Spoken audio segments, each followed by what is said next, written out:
বিসমিল্লাহির রহমানির রহিম। আমি আমার বক্তব্যে যাবার আগে এখানে যারা ডিস্ট্রিক্ট কমিশনে উপস্থিত আছেন আপনারা সকলেই গতকাল বিকেলে দু একটি জেলা বাদে খুব সম্ভবত গতকাল বিকেলে আপনারা খুব সুন্দর একটা অনুষ্ঠান অনুষ্ঠিত করে এসেছেন। বাচ্চাদের একটি অনুষ্ঠান, স্পোর্টসের একটি অনুষ্ঠান, মোটামুটি সকল ডিস্ট্রিক্ট কমিশনারই ওখানে আপনারা দেখেছেন বাচ্চাগুলোকে যারা পার্টিসিপেট করেছিল এবং যারা দেখতেও এসেছিল অনুষ্ঠানগুলো, যে বাচ্চাগুলো, তাদের কি স্পৃহা মনের মধ্যে, তারা এগিয়ে যেতে চায়। আমার মনে হয় আজকের এই জেলা প্রশাসক সম্মেলনের আমাদের মেইন স্পৃহাটা বা মোটোটা হোক সেই বাচ্চাদের যেই মোটোটা, অর্থাৎ সামনে এগিয়ে যাওয়া, এটাই হোক আজকে আমাদের অনুষ্ঠানের স্পিরিট। এখন আমি আমার ফর্মাল বক্তব্যে আসতে চাচ্ছি। জেলা প্রশাসক সম্মেলনের সম্মানিত সভাপতি ক্যাবিনেট সেক্রেটারি সাহেব, মন্ত্রিসভার সম্মানিত সদস্য এবং উপদেষ্টাবৃন্দ, উপস্থিত সেনাবাহিনী প্রধান, নৌবাহিনী প্রধান এবং বিমান বাহিনী প্রধানগণ, উপস্থিত জনপ্রশাসনের বিভিন্ন সচিব, বিভাগীয় কমিশনার, জেলা প্রশাসকবৃন্দ এবং উপস্থিত সকল সুধীবৃন্দ, আসসালামু আলাইকুম। একটি অবাধ, সুষ্ঠু এবং নিরপেক্ষভাবে অনুষ্ঠিত জাতীয় নির্বাচনে জনগণের রায় বিএনপি রাষ্ট্র পরিচালনার দায়িত্ব গ্রহণের পরে আপনাদের সঙ্গে আমার এটাই প্রথম আনুষ্ঠানিক একটি সভা বা বৈঠক। 12 ফেব্রুয়ারি জাতীয় নির্বাচন অনুষ্ঠানে আপনাদের সবাই হয়তো জেলা প্রশাসক হিসেবে সরাসরি জাতীয় নির্বাচনের সঙ্গে হয়তো সংশ্লিষ্ট ছিলেন না, তবে আপনারা প্রায় প্রত্যেকেই হয়তো যিনি যার অবস্থান থেকে প্রত্যক্ষ কিংবা পরোক্ষভাবে জাতীয় নির্বাচন পরিচালনা কার্যক্রমের সাথে হয়তো জড়িত ছিলেন।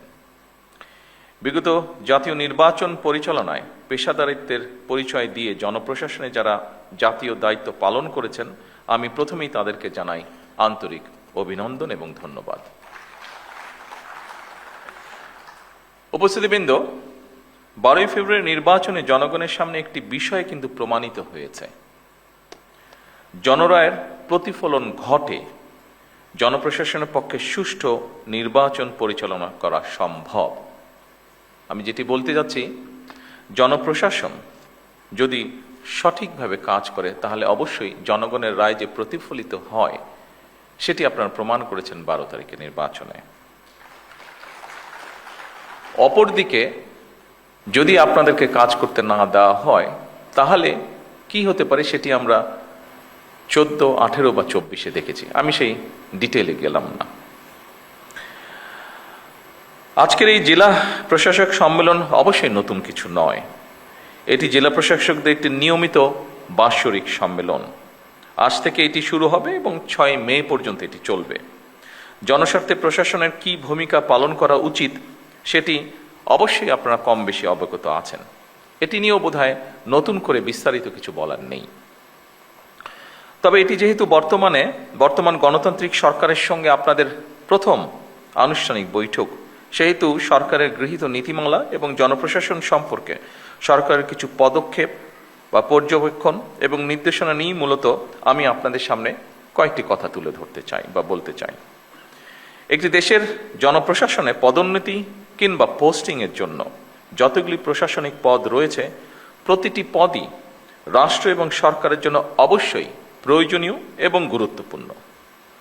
সুতরাং শুধুমাত্র পদোন্নতি কিংবা নিজেদের পছন্দের জায়গায় পোস্টিংয়ের জন্য পেশাদারিত্বের সঙ্গে আপোষ করলে সংশ্লিষ্ট কর্মকর্তারা সাময়িকভাবে হয়তো লাভবান হতে পারেন, তবে সেটি আমি ব্যক্তিগতভাবে যেটা মনে করি, তবে সেটি সার্বিকভাবে জনপ্রশাসনের দক্ষতা এবং নিরপেক্ষতার উপরে একটা নেতিবাচক প্রভাব ফেলে। সুতরাং জনপ্রশাসনের কর্মকর্তাদের সব পদেই কাজ করার মানসিকতা থাকা জরুরি। কেন জরুরি আমি এক্ষুনি আপনাদের সামনে সেটি বলবো। সবসময় নিজেদের পছন্দের পদে পদায়ন কিংবা পোস্টিং পাওয়ার মানসিকতাই কিন্তু জনপ্রশাসনকে হয়তোবা দুর্নীতিপরায়ণ এবং অপেশাদার করে তোলার অন্যতম একটি কারণ। এটি আমি মনে করি, এভাবে বিষয়টিকে আমি এভাবে দেখি। আমার ধারণা এই পর্যবেক্ষণের সাথে আপনারা অনেকেই, সবাই না হলে অনেকেই বোধহয় খুব একটা দ্বিমত পোষণ করবেন না, বিশেষ করে যারা প্রফেশনাল আপনারা। সুতরাং আপনাদের প্রতি আমার বিশেষ আহ্বান থাকবে, জনপ্রশাসনের প্রতিটি পদকেই গুরুত্বপূর্ণ এবং অনিবার্য ভাবুন। দেশের যে কোনো স্থানেই যে কোনো সময় জনপ্রশাসনের যে কোনো পদে দায়িত্ব পালনের জন্য নিজেদেরকে দয়া করে মানসিকভাবে প্রস্তুত করে রাখুন। যে কারণে আমি কথাটি বলেছি সেই কারণটি হচ্ছে, দেখুন, আমরা সকলেই যদি একটি কথা মনে রাখি, সেটি হচ্ছে একটি সরকার যেরকম চিরস্থায়ী নয়, জনপ্রশাসনের কোনো পদ কারো জন্য চিরস্থায়ী নয়। এই জন্যই আমি পূর্বের কথাটি বলেছি আপনাদের সামনে। জনপ্রশাসনের যে কোনো স্তরের কর্মকর্তাগণ যদি রাষ্ট্রের প্রয়োজনে যে কোনো সময় যে কোনো পদে দেশের স্বার্থে যে কোনো স্থানে কাজ করার জন্য মানসিকভাবে প্রস্তুতি থাকেন, আমার বিশ্বাস জনপ্রশাসনে পেশাদারিত্ব গড়ে ওঠার ক্ষেত্রে এটা একটা সহায়ক ভূমিকা রাখবে। সম্মানিত সকল উপস্থিতিবৃন্দ, একটি গণতান্ত্রিক সরকার নির্বাচিত করেছে বিগত 12 তারিখের নির্বাচন সরাসরি এই দেশের জনগণ সরাসরি ভোটের মাধ্যমে। দীর্ঘদিন ধরে একটি জবাবদিহিমূলক, ন্যায়ভিত্তিক ও জনকল্যাণমুখী শাসন ব্যবস্থার প্রত্যাশা থাকা থেকে সাধারণ মানুষের আকাঙ্ক্ষার প্রতিফলন হচ্ছে বর্তমান সরকার। স্বাভাবিকভাবেই জনগণ সরকারের প্রতিটি কাজের মাধ্যমে তাদের আকাঙ্ক্ষার একটি বাস্তব প্রতিফলন দেখতে চাইবে। সরকারের নীতি ও পরিকল্পনা বাস্তবায়নের ক্ষেত্রে আপনারা, যা আগের বক্তাগণ উল্লেখ করে গেছেন তাদের বক্তব্যে, আপনারা বিশেষ করে বিভাগীয় কমিশনার এবং জেলা প্রশাসকগণই জনগণের সঙ্গে সরকারের প্রধান সেতু বন্ধন। আপনাদের সততা, কর্মদক্ষতা এবং দায়বদ্ধতার উপরে সরকারের গৃহীত কার্যক্রমের সাফল্য বলা যায় প্রায় পুরোটাই নির্ভর করে। সম্মানিত সকল উপস্থিতিবৃন্দ, দেশের বর্তমান রাজনৈতিক, অর্থনৈতিক, সামাজিক ব্যবস্থা সম্পর্কে আমার মনে হয় আপনারা ভালোভাবে অবগত আছেন। দেশের ইতিহাসে সবচেয়ে ভঙ্গুর অর্থনীতি, দুর্বল বিভাজিত জনপ্রশাসন এবং অবনতিশীল আইন শৃঙ্খলা পরিস্থিতির মধ্যে বর্তমান সরকারকে কাজ শুরু করতে হয়েছিল। যে পরিস্থিতিটির বর্ণনা আমি দিলাম, সেই পরিস্থিতি ছিল যখন আমরা কাজ শুরু করেছি। অবশ্যই আমি দৃঢ়ভাবে বিশ্বাস করি আপনাদের সহযোগিতায় অনেকখানি সেই পরিস্থিতিটা আমরা পরিবর্তন করতে সক্ষম হয়েছে এই 2.5 মাসে। তবে সম্পূর্ণভাবে সেটি এখনো পরিবর্তিত হয়নি। ফ্যাসিবাদী শাসন আমলে দুর্নীতি, লুটপাট রাষ্ট্র এবং জনগণকে ঋণগ্রস্ত করে ফেলেছিল। সেই শাসন আমল 30 লক্ষ কোটি টাকা ঋণের বোঝা নিয়েই বর্তমান সরকার যাত্রা শুরু করেছে। আপনারা কম বেশি ধারণা অবশ্যই আপনাদের আছে যে আমরা দেখেছি বিগত সরকারের সময় দেশকে একটা আমদানি নির্ভর রাষ্ট্রে পরিণত করে ফেলা হয়েছিল। বিভিন্ন স্ট্যাটিস্টিক্স যেটা বলে, দেশে দারিদ্র্য বেড়েছে, দেশে বেকারত্ব বেড়েছে, নতুন কর্মসংস্থান হয় নাই বললেই চলে। প্রতিটি সাংবিধানিক এবং বিধিবিদ্ধ প্রতিষ্ঠানকে বলা যায় অকার্যকর করে ফেলা হয়েছিল। আপনারা মনে হয় তার সবচেয়ে বড় উদাহরণ, যেহেতু আপনার প্রশাসনে বিভিন্ন জায়গায় আছেন, বিভিন্ন জায়গায় কাজ করছেন। বিচার বিভাগ, নির্বাচন কমিশন, দুদক সবকিছুই ছিল অকার্যকর। শিক্ষা, স্বাস্থ্য সব সেক্টরই বলা যায় ভঙ্গুর অবস্থা। অপরদিকে বর্তমানে যুদ্ধ পরিস্থিতি ও নতুন সরকারের সামনে একটি চ্যালেঞ্জ হয়ে দাঁড়িয়েছে। যুদ্ধ পরিস্থিতি থেকে হয়তো এই মুহূর্তে পৃথিবীর কোনো দেশই রক্ষা পায়নি, সব দেশই কম বেশি এফেক্টেড হয়েছে, বাংলাদেশে এফেক্টেড হয়েছে। তবে জনগণের ভোগান্তি না বাড়িয়ে আমরা সকলে মিলে কিভাবে পরিস্থিতির মোকাবেলা করা যায় সেটি হচ্ছে আমাদের চেষ্টা বা অব্যাহত চেষ্টা সেটা, এবং আপনাদের সহযোগিতায় সেই চেষ্টা আমরা অব্যাহত রেখেছি। ঠিক এই পরিস্থিতি মোকাবেলা করেই কিন্তু বর্তমান সরকার দেশের আবহমান কালের ধর্মীয়, সামাজিক মূল্যবোধের আলোকে একটি ন্যায়ভিত্তিক কল্যাণ রাষ্ট্র প্রতিষ্ঠা করতে চাইছি আমরা, এবং এই লক্ষ্যকে বাস্তবায়নে সরকার দেশের প্রতিটি শ্রেণী পেশার মানুষের জীবন মান উন্নয়নের বিভিন্ন পদক্ষেপের বাস্তবায়ন কাজ শুরু করেছে। সরকার ইতিমধ্যে একটি নীতিমালার ভিত্তিতে জনপ্রশাসন অর্থাৎ আপনাদের মাধ্যমেই কৃষক কার্ড, ফ্যামিলি কার্ড, স্পোর্টসের যে বিষয়টি সহ দেশে ইমাম, মুয়াজ্জিম এবং অন্যান্য ধর্মীয় গুরুদেরকেও প্রতি মাসে আমরা সম্মানের যে ব্যবস্থা করেছি সেই কার্যক্রমগুলি শুরু হয়েছে, যা শুরু করেছি আমরা আপনাদের মাধ্যমে। সম্মানিত উপস্থিতিবৃন্দ, দলমত নির্বিশেষে রাষ্ট্র ও সমাজের প্রত্যেকটা মানুষকে রাষ্ট্রীয় সামাজিক নিরাপত্তা বেষ্টনীর মধ্যে নিয়ে আসাই হচ্ছে আমাদের বর্তমান সরকারের লক্ষ্য। আপনারা বিধিবদ্ধ নিয়ম মেনে জনগণের জন্য সরকারের গৃহীত সেই কর্মসূচিগুলিকে সুচারিতভাবে বাস্তবায়ন করবেন, এটিই কিন্তু জনপ্রশাসনের কাছে সরকারের প্রত্যাশা। সরকারের পরিকল্পনা অনুযায়ী প্রথমে নির্ধারিত এবং নির্বাচিত প্রতিটি সেক্টরের মানুষের কাছে সরকারের গৃহীত বিভিন্ন ধরনের সহায়তা বা সহযোগিতা আপনারা দয়া করে পৌঁছে দেবেন। দেশকে বন্যা খরা থেকে মুক্ত রেখে সরকার সুষ্ঠু পানি ব্যবস্থার মাধ্যমে প্রায় সারা বছর কৃষকদের সেচ সুবিধাও নিশ্চিত করতে চায় এবং এই লক্ষ্যেই সরকার এক্সকাভেটর যেটি আছে, মেশিনটি যেটি আছে, এটার পরিবর্তে জনগণকে যতটুকু সম্ভব সম্পৃক্ত করে সারা দেশে আমাদের যে 20,000 কিলোমিটার খাল খননের পরিকল্পনা রয়েছে আগামী 5 বছর, এই কাজটি আমরা করতে চাইছি। কারণ মেশিনের পরিবর্তে আমরা যদি যতটুকু সম্ভব মানুষকে সম্পৃক্ত করি, আমরা কৃষিপ্রধান বাংলাদেশকে পুনরায় কৃষি বিপ্লবের দিকে নিয়ে যেতে চাই। এর বাইরেও জনগণকে সম্পৃক্ত করা গেলে খাল খনন একটা সাময়িক কর্মসংস্থানেরও কিন্তু ব্যবস্থা হবে বহু মানুষের জন্য। এর বাইরেও জনগণের মধ্যে সামাজিক সংহতি এবং সম্প্রীতি সৃষ্টিতেও এই খাল খনন ভূমিকা রাখবে, যার প্রতিফলন বা যার বাস্তবায়ন আমরা অতীতেও দেখেছি। সেজন্যই আমরা এটি করতে চাইছি। সম্মানিত উপস্থিতিবৃন্দ, একটা বিষয় আমি আরেকটু পরিষ্কার করে আপনাদের সামনে তুলে ধরতে চাই। নির্বাচনী ইশতেহার এবং জনগণের সামনে স্বাক্ষরিত যে জুলাই সনদ, আমরা সেই সকল কিছুর অর্থাৎ আমাদের ম্যানিফেস্টো এবং জুলাই সনদ, এটার প্রতিটি দফা, প্রতিটি অঙ্গীকার পর্যায়ক্রমে আমরা বাস্তবায়ন করতে চাই। আমরা এই ব্যাপারে বদ্ধপরিকর।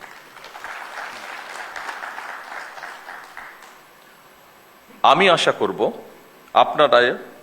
আপনারা আপনাদের মেধা ও যোগ্যতা দিয়ে জনগণের কাছে দেওয়া সরকারের প্রতিটি প্রতিশ্রুতি দক্ষতার সঙ্গে বাস্তবায়নে ইনশাল্লাহ ভূমিকা রাখতে সক্ষম হবেন।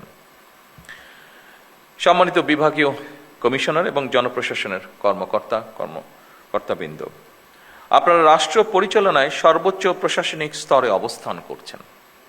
একটি শক্তিশালী, জবাবদিহিমূলক, আইনসম্মত এবং জনবান্ধব রাষ্ট্র ব্যবস্থা গড়ে তোলার ক্ষেত্রে আপনারাই হচ্ছেন কিন্তু সরকারের অন্যতম প্রধান চালিকা শক্তি।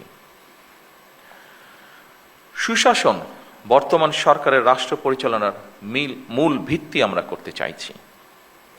সুশাসনের জন্য প্রয়োজন দক্ষ ব্যবস্থাপনা, যোগ্য নেতৃত্ব এবং অবশ্যই জবাবদিহিতা। দুর্নীতির বিরুদ্ধে সরকারের অবস্থান পরিষ্কার, সেটি হচ্ছে আমরা কম্প্রোমাইজ করতে চাই না দুর্নীতির সাথে। নির্ধারিত সময়ের মধ্যে প্রকল্পের বাস্তবায়ন করা অত্যন্ত জরুরি। ব্যয়ের ক্ষেত্রে সর্বোচ্চ স্বচ্ছতা বজায় রাখা অন্যতম গুরুত্বপূর্ণ একটি বিষয় এবং একই সাথে কাজের গুণগত মান নিশ্চিত করা সংশ্লিষ্ট প্রশাসনিক কর্মকর্তাদের একটি গুরুত্বপূর্ণ দায়িত্ব। একই সঙ্গে সম্মানিত সকল উপস্থিতিবৃন্দ, সম্মানিত জেলা প্রশাসকবৃন্দ, একই সঙ্গে প্রয়োজনের অতিরিক্ত আইন কানুন ও জটিলতাকে অজুহাত হিসাবে আমরা ব্যবহার না করি, বরং বাস্তবসম্মত, কার্যকর ও জনস্বার্থ সংশ্লিষ্ট সিদ্ধান্ত গ্রহণের মানসিকতা আমরা প্রশাসনের সকল পর্যায়ে গড়ে তোলার চেষ্টা করি, যাতে করে জনগণ সময় মতন সরকারের প্রতিটি কর্মসূচির প্রত্যাশিত যে সুফল সেটি লাভ করতে পারে। আমরা চাই সততা, মেধা এবং দক্ষতাই হবে জনপ্রশাসনের নিয়োগ, বদলি কিংবা প্রমোশনের মূল নীতি।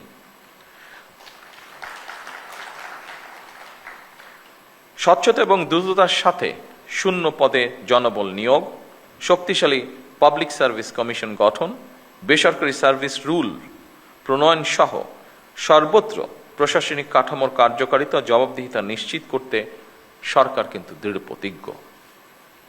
সম্মানিত জেলা প্রশাসকবৃন্দ, সম্মানিত সকল উপস্থিতিবৃন্দ, কমিশনারবৃন্দ, বিশ্ব এখন আর্টিফিশিয়াল ইন্টেলিজেন্সের যুগে প্রবেশ করেছে। এ ব্যাপারে আমরা সবাই ওয়াকিফাল। সুতরাং বৈশ্বিক প্রতিযোগিতায় যদি টিকে থাকতে হয়, তাহলে অবশ্যই জনপ্রশাসনের কর্মকর্তাদেরকেও কিন্তু সময়ের সঙ্গে মোকাবেলায় নিজেদেরকে প্রস্তুত রাখতে হবে। আমি শিওর আপনারা এই ব্যাপারে সচেতন আছেন এবং সে ব্যাপারে নিজেদেরকে প্রস্তুত করে তুলছেন। চতুর্থ বিপ্লবের এই যুগে কৃত্রিম বুদ্ধিমত্তা, অটোমেশন এবং ডিজিটাল প্রযুক্তির মাধ্যমে জনগণের জনপ্রশাসনের কার্যক্রমকে আরও কিভাবে সময় উপযোগী, দক্ষ, স্বচ্ছ এবং জবাবদিহি করা যায়, এটি বোধহয় আমাদের এখন চিন্তা করা উচিত হবে। এবং আমি মনে করি যেহেতু এই আইটি বলেন বা আর্টিফিশিয়াল ইন্টেলিজেন্স বলেন, এইগুলো এগিয়ে যাচ্ছে, আমার মনে হয় আমাদের এই বিষয়ে ডেভেলপ করা ছাড়া বিকল্প কোনো কিছু নেই। সম্মানিত সকল উপস্থিতিবৃন্দ, এই সম্মেলন কেবল আনুষ্ঠানিক মত বিনিময়ের জায়গা হওয়া উচিত নয়, বরং এটি এমন একটি পরিসর যেখানে মাঠ প্রশাসনের বাস্তব অভিজ্ঞতা, সীমাবদ্ধতা, প্রয়োজন এবং উদ্ভাবনী চিন্তা সরাসরি জাতীয় পর্যায়ে সিদ্ধান্ত প্রক্রিয়ায় প্রতিফলিত হতে পারে বা হওয়া উচিত। আপনারা মাঠ পর্যায়ে সরকারের প্রশাসনিক অ্যাম্বাসেডর। দ্রব্যমূল্য নিয়ন্ত্রণ, বাজারের শৃঙ্খলা বজায় রাখা, কৃষকের ন্যায্য মূল্য নিশ্চিত করা অত্যন্ত জরুরি। ইচ্ছে মতন যাতে কেউ নিত্য প্রয়োজনীয় পণ্যের মূল্য বাড়াতে না পারে, কিংবা যে টেন্ডেন্সিটা আমরা দেখি বিভিন্ন সময় মজুতদারি বা কারসাজির মাধ্যমে বাজারে অস্থিতিশীলতা সৃষ্টি করতে না পারে, কোনো ধরনের সিন্ডিকেট বা কৃত্রিম সংকট সৃষ্টির অপচেষ্টা কেউ করতে না পারে, এই জন্য নিয়মিত বাজার তদারকি জোরদার করা প্রয়োজন। বাজার ব্যবস্থাপনায় স্থিতিশীলতা বজায় রাখা, এটি সামাজিক স্থিতি এবং জনগণের আস্থার সঙ্গেও কিন্তু সরাসরি সম্পর্কিত। সম্মানিত সকল অতিথিবৃন্দ, কৃষক যেন তার উৎপাদিত ফসলের ন্যায্য মূল্য পায়, পাশাপাশি কৃষকের জন্য সার, বীজ, সেচ, সংরক্ষণ সুবিধা এবং বাজারজাতকরণের উপযোগী পরিবেশ নিশ্চিত করাও আমাদের জন্য জরুরি। কৃষিকে শুধু উৎপাদনের বিষয় হিসেবে নয়, বরং গ্রামীণ জীবিকা, খাদ্য নিরাপত্তা, কর্মসংস্থান, গ্রামীণ জনগণের শহরমুখিতা হ্রাস এবং স্থানীয় অর্থনৈতিক স্থিতিশীলতার নিয়ামক হিসাবে আমার মনে হয় দেখা প্রয়োজন। এই বিষয়টির সাথে নিশ্চয়ই আপনারা কম বেশি একমত হবেন।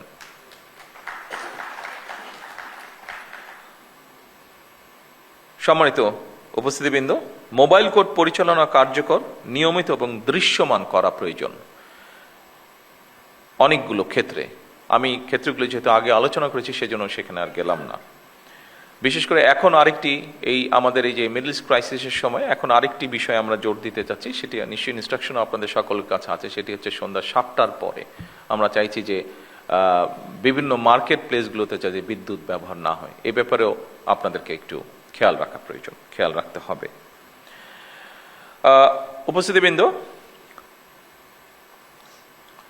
মোবাইল কোর্ট পরিচালনা কার্যকর, নিয়মিত এবং দৃশ্যমান করার জন্য জরুরি পদক্ষেপ বা জোর পদক্ষেপ আপনারা দয়া করে গ্রহণ করবেন, যাতে করে আইন লঙ্ঘনের ক্ষেত্রে তাৎক্ষণিক ব্যবস্থা গ্রহণ করা যায় এবং জনস্বার্থ সংশ্লিষ্ট অপরাধ দ্রুত দমন করা সম্ভব হয়। জনগণ ন্যায় বিচার প্রাপ্তি সহজতর করা এবং সরকারি সেবাকে হয়রানি মুক্ত করা এবং প্রতিটি নাগরিকের জন্য সমান সুযোগ নিশ্চিত করা, আমি মনে করি আপনাদের কাজের একটি গুরুত্বপূর্ণ এবং বড় অংশ। উপস্থিতিবৃন্দ, সরকারি কার্যালয়ে সেবা প্রার্থীরা যেন অপ্রয়োজনীয় হয়রানি না হয় কিংবা বিলম্ব বা অনিয়মের শিকার না হয়, দয়া করে সে ব্যাপারেও আপনাদেরকে কঠোর নজর রাখতে হবে। জনগণের যে কোনো ন্যায্য অভিযোগ গুরুত্ব সহকারে প্রতিকারের ব্যবস্থা দয়া করে আপনারা গ্রহণ করবেন। আইন শৃঙ্খলা পরিস্থিতি এবং মাদক নিয়ন্ত্রণ, সাম্প্রদায়িক সম্প্রীতি বজায় রাখা এবং বাল্য বিবাহ, নারী ও শিশু নির্যাতনের বিরুদ্ধে কঠোর ব্যবস্থা গ্রহণ করতে হবে, যেগুলো আপনাদের ক্যাপাসিটির মধ্যে আছে। বিশেষ করে আবারও আমি এখানে উল্লেখ করতে চাই, সাম্প্রদায়িক সম্প্রীতি, বাল্য বিবাহ, নারী এবং শিশু নির্যাতন, দয়া করে এই কয়টি বিষয় আপনারা আপনাদের ব্যক্তি অবস্থান থেকে দয়া করে পদক্ষেপ গ্রহণ করবেন। প্রশাসনিক অবস্থান আপনাদের আছে, তারপরে একজন মানুষ হিসেবে দয়া করে আপনারা এই বিষয়টিতে নজর রাখবেন না। আমি দৃঢ়ভাবে বিশ্বাস করি এটি। খাদ্যে ভেজালের বিরুদ্ধে কার্যকর ব্যবস্থা গ্রহণ একটি অত্যন্ত জরুরি বিষয়। এই খাবারটি আপনি খাচ্ছেন, আমি খাচ্ছি, আপনার পরিবারের সদস্য আপনার সাথে থাকছে, তারাও খাচ্ছে। কাজেই এটির প্রতি আমাদের নজর রাখা অত্যন্ত প্রয়োজন। এ ব্যাপারে সামাজিক সচেতনতা বৃদ্ধি করা প্রয়োজন। স্থানীয় নেতৃত্বের সঙ্গে সমন্বয় এবং প্রোঅ্যাক্টিভ প্রশাসনিক ব্যবস্থা নিশ্চিত করার মাধ্যমে আমি মনে করি জনপ্রশাসনকে গণমুখী করা গেলে জনগণ সরকারের কার্যক্রমের সুফল থেকে নিশ্চয়ই বঞ্চিত হবে না। সম্মানিত উপস্থিতিবৃন্দ, রাজনৈতিক নেতৃত্বের পাশাপাশি সরকারের যাবতীয় গণমুখী উদ্যোগ বাস্তবায়নের জন্য সরকার জনপ্রশাসনের উপরে নির্ভরশীল। বিভিন্ন সেক্টর চিহ্নিত করে সরকার দেশে বিদেশে কর্মসংস্থানের সৃষ্টির জন্য উদ্যোগ গ্রহণ করেছে। খুব সম্ভবত আমাদের নাটোরের ডিসি সাহেব বোধহয় এরকম কিছু একটা বলে গিয়েছেন ওনার বক্তব্যে।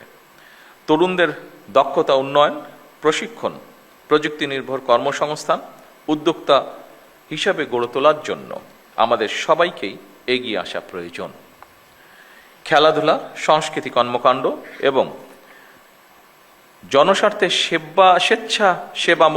স্বেচ্ছাসেবামূলক অংশগ্রহণের সুযোগ বৃদ্ধি করা প্রয়োজন।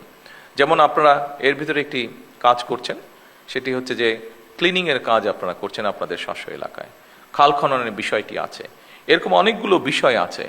কয়েকটি বিষয় আমি বক্তব্যের বাইরে, আমার যে স্ক্রিপ্ট বক্তব্য আছে এটির বাইরে আমি চিন্তা করেছি আমি আপনাদের সাথে আলাপ করব। যেমন গতকাল যেরকম একটা অনুষ্ঠান হয়েছে, আপনি যদি আপনাদের এলাকায় শিক্ষা মন্ত্রণালয় যে দায়িত্বে যারা আছেন, কালচারাল মিনিস্ট্রি যারা আছেন, এদের সাথে কথা বলে যদি আপনারা আপনাদের জেলাগুলোতে, উপজেলাগুলোতে ইউনিয়ন, স্কুল, কলেজের বাচ্চাদের মধ্যে বিভিন্ন রকম কম্পিটিশনগুলো যদি শুরু করতে পারেন, ডিবেট প্রতিযোগিতা হতে পারে, স্পোর্টস হতে পারে। কেন স্পোর্টস সব সময় শীতকাল আসলে হতে হবে? কেন অন্য সময় স্পোর্টস হতে পারবে না? কেন কালচারাল অনুষ্ঠান ওই 26শে মার্চে হতে হবে, 16 ডিসেম্বর হতে হবে, 21শে ফেব্রুয়ারিতে হতে হবে স্কুল পর্যায়ে? কেন এটা হতে হবে? কেন আমরা এটা চেঞ্জ করতে পারবো না? কেন সারা বছর হতে পারবে না? এর বাইরেও আপনারা এখানে আমাদের কৃষি সচিব আছেন, রফিক সাহেব আছেন, রফিকুল ইসলাম, উনি বগুড়ায় ডিসি হিসেবে, জেলা প্রশাসক হিসেবে দায়িত্ব পালন করছেন। সেই সময় আমরা একটা অনুষ্ঠান করেছিলাম। বছরের 2-1টি সময় আমরা শহরের একটা অংশের ভিতরে আমরা বিভিন্ন রকম ফেয়ার করেছিলাম। যেমন ধরেন মহিলারা বিভিন্ন জিনিস অনেকেই ঘরে বসে বানায়, সেটার একটা ডিসপ্লের মতন আমরা করেছিলাম, অর্থাৎ মিনা বাজার সর্ট অফ। কালচারাল অনুষ্ঠান হতে পারে। আমাদের শিল্পকলা একাডেমি আছে, মোটামুটি অনেক জেলাতেই আছে। যেই জেলাগুলোতে নেই সেখানে জেলা পরিষদের বিল্ডিং আছে, সেখানে অডিটোরিয়াম আছে। অর্থাৎ একটা সবসময় সারা বছরই কম বেশি সপ্তাহে যদি একটা অনুষ্ঠানও থাকে, তাহলে মানুষের যাবার জায়গা থাকে। আপনি এইগুলো কাজের মাধ্যমে আমরা যেটা দেখছি এখন, যে আমাদের তরুণ সমাজ বিভিন্ন অন্য বিষয় যেটা প্রত্যাশিত না, এরকম অনেক কিছুর সাথে ইনভলভ হয়ে যাচ্ছে তারা। আমরা যদি আমাদের ছেলেমেয়েদেরকে এরকম খেলাধুলা বলেন, সংস্কৃতি বলেন, এই ধরনের বিষয়গুলোতে আমরা ধীরে ধীরে ইনভলভ করতে পারি, তাহলে আমার মনে হয় তারা এইগুলা থেকে আস্তে আস্তে সরে আসবে। তাদেরকে তো আমাদের অপশন দিতে হবে যে তারা যে একটা 16 বছর 20 বছরের ছেলে বা মেয়ে, তার ভিতরে যে এনার্জিটা আছে, মানসিক এবং শারীরিক এনার্জিটা আছে, এটাকে তো বার্ন করার আমাকে জায়গা দিতে হবে। আমি যদি সেই এভিনিউটা তাকে না দিই, স্বাভাবিকভাবেই সে অন্য কিছুতে ইনভলভ হয়ে যাবে। সেজন্য আসুন এইভাবে আমরা সমাজকে কিন্তু বদল করতে পারবো।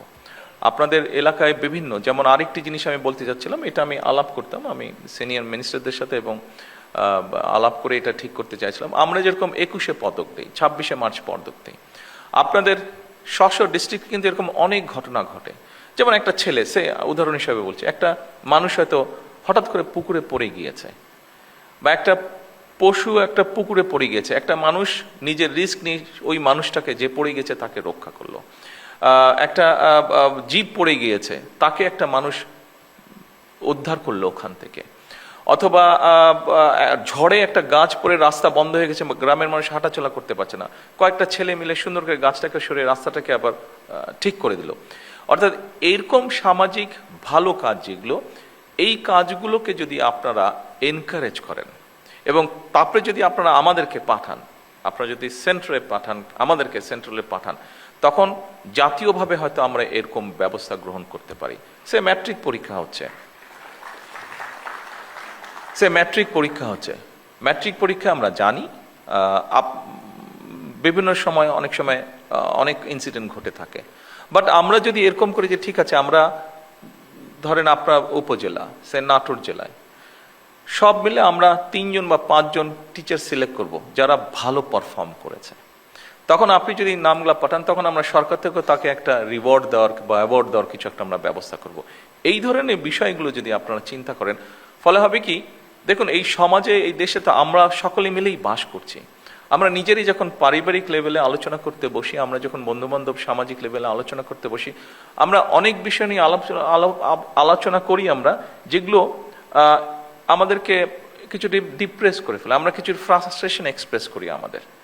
কিন্তু আমরা সকলে মিলে যদি এইরকম কিছু কিছু জিনিস চালু করতে পারি, নিশ্চয়ই আমরা পরিবর্তন কিছুটা করতে পারবো, আস্তে আস্তে করতে পারবো। যে কোনো পরিবর্তনই তো একদিনে হবে না, 1 মাস, 6 মাস, 1 বছর হবে না। কিন্তু আমরা যদি, আমার ধারণা এটা, আমি যেহেতু অনেকদিন আমাকে বাইরে থাকতে হয়েছে, আমি দেখেছি সেই সব দেশে এরকম প্র্যাকটিস করে তারা, এরকম ছোট ছোট জিনিস হতে থাকে যেগুলো সমাজে অনেক ভ্যালু অ্যাড করে। কাজে আপনারা যদি এই উদ্যোগগুলো গ্রহণ করেন, আমরা এখান থেকে আপনাদেরকে সাপোর্ট দিতে পারবো ইনশাল্লাহ। আমরা চাই এই জিনিসগুলোকে। আমি কিছুদিন আগে ইনফরমেশন মিনিস্টার সহ, সেক্রেটারি সাহেব সহ আমরা আলাপ করছিলাম যে আমরা দেখছি সোশ্যাল মিডিয়াতে অনেক কিছু আমরা দেখছি, আমরা সমাজে আমাদের চোখেও দেখছি। আমরা যখন ছোট ছিলাম, আমরা যখন স্কুলে পড়তাম, আমরা তখন দেখেছি অনেকগুলো সোশ্যাল ভ্যালুস ছিল, রিলিজিয়াস ভ্যালুস ছিল আমাদের, বাট এখন কিন্তু সেগুলো ভেরি মাচ অ্যাবসেন্ট, আমরা দেখছি না। কাজেই ওই জিনিসগুলোকে আস্তে আস্তে আমরা কেন ফিরিয়ে আনতে পারবো না? মানুষের প্রতি মানুষের শ্রদ্ধা, মানুষের প্রতি জীবের প্রতি দয়া, প্রকৃতির প্রতি দয়া, এরকম ধরনের জিনিসগুলোকে কেন আমরা আস্তে আস্তে ছোট ছোট ঘটনার মাধ্যমে কেন আমরা আবার সামনে আনতে পারবো না? আমরা যদি এরকম আস্তে আস্তে আনতে থাকি, নিশ্চয়ই আমরা সমাজে একটা পরিবর্তন করতে সক্ষম হব। এবং এই চেষ্টাটা আমাদের সকলে মিলেই করতে হবে, কারণ এই চেষ্টাটা এই জন্যই করতে হবে কারণ আমরা সকলে মিলেই কিন্তু এই দেশটার মধ্যে বসবাস করছি। দেশটা বেটার হলে আমরা বেটার থাকবো, দেশটা খারাপ হলে আমরা খারাপ থাকবো, এটাই। সম্মানিত সকল উপস্থিতিবৃন্দ, আমরা একটি প্রযুক্তি নির্ভর, জ্ঞানভিত্তিক এবং নৈতিক রাষ্ট্র গড়তে চাই, যা আপনাদের সামনে এতক্ষণ আমি আমার নিজের কথাটি বলার চেষ্টা করেছিলাম। আমার মনে হয় আমরা যদি সেটি করতে সক্ষম হই, তাহলে এই যেই লাইনটি আমি পড়লাম, নিশ্চয়ই একসময় গিয়ে আমরা সেটি করতে সক্ষম হব, যেখানে ধর্ম, বর্ণ, মত বা রাজনৈতিক পরিচয়ের ভিত্তিতে বৈষম্য থাকবে না। এখানে একটি শব্দ লেখা আছে উপস্থিতিবৃন্দ, আমি জানি কেউ আমার সাথে এগ্রি করবেন, কেউ আমার সাথে এগ্রি করবেন না, আমি যেটা বিলিভ করি আমি সেটাই বলছি। এখানে শব্দটা লেখা আছে, যেখানে ধর্ম, বর্ণ, মত বা রাজনৈতিক পরিচয়ের ভিত্তিতে কোনো বৈষম্য থাকবে না। আমি কোনো শব্দটা বলতে চাইছি না, আমি বলতে চাইছি বৈষম্য থাকবে না। কেন কোনো শব্দটা বলতে চাইছি না? ইটস ইমপ্র্যাকটিক্যাল আমার কাছে মনে হয়। পৃথিবী থাকলে কিছু সুবিধা অসুবিধার সমস্যা থাকবে, সেই জন্য আমি কোনোটা বলতে চাচ্ছি না। হ্যাঁ, বৈষম্যটা আমরা কমিয়ে আনতে চেষ্টা করব, হয়তো কিছু বৈষম্য রয়েই যাবে,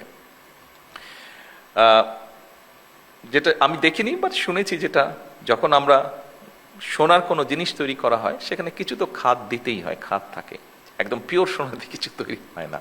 কাজে সমাজ যখন থাকবে, মানুষ যখন থাকবে, হয়তো বা 1% হলেও বৈষম্য থেকে যাবে। সেই জন্য আমি কোনো শব্দটা আপনাদের সামনে পড়িনি। কেন পড়িনি? যেহেতু এখানে আছে, আমার কাছে মনে হয়েছে বোধহয় সকলের সাথে আমার ওপিনিয়নটা শেয়ার করা উচিত, সেজন্যই আমি আপনাদের সামনে তুলে দিলাম কোন শব্দটা কেন আমি উচ্চারণ করিনি। সকল উপস্থিতিবৃন্দ, আসুন, জাতীয় ঐক্যই হচ্ছে আমাদের সবচেয়ে বড় শক্তি। আমাদের মধ্যে মতভেদ থাকতে পারেই, মতভেদ থাকাটাই আমাদের মধ্যে স্বাভাবিক, কিন্তু দেশের স্বার্থে, আমি ব্যক্তিগতভাবে একজন রাজনৈতিক কর্মী হিসাবে দেশের স্বার্থে আমি বিশ্বাস করি সবার আগে বাংলাদেশ। সম্মানিত সভাপতি, সম্মানিত মন্ত্রী পরিষদের সদস্যবৃন্দ, সংসদ সদস্যবৃন্দ, উপস্থিত সকল সদস্যবৃন্দ, আমি আনুষ্ঠানিকভাবে জেলা প্রশাসক সম্মেলন 2026-এর সাফল্য কামনা করছি এবং এই সম্মেলনের আনুষ্ঠানিক উদ্বোধন ঘোষণা করছি। আসসালামু আলাইকুম।